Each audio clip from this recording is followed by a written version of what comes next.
firma si hľada niekoho na marketing, na čo si majú dávať pozor? Určite by som dával pozor na to, že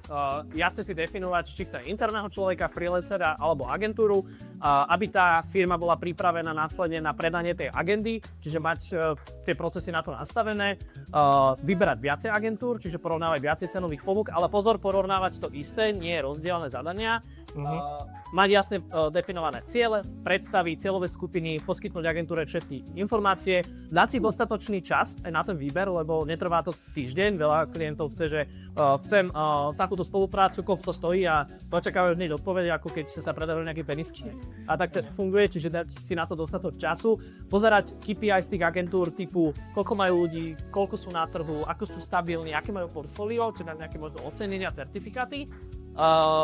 Riešiť zmluvu vopred, to znamená, že už poslali možno nejaký základný návrh a potom jasne definovať, že kedy je štart spolupráce, kedy môžu očakávať spustenie kampaní, lebo veľakrát ešte treba vlastne pred spustením nastaviť nejaké strategické veci, možno nejaký branding, technické veci a tak ďalej.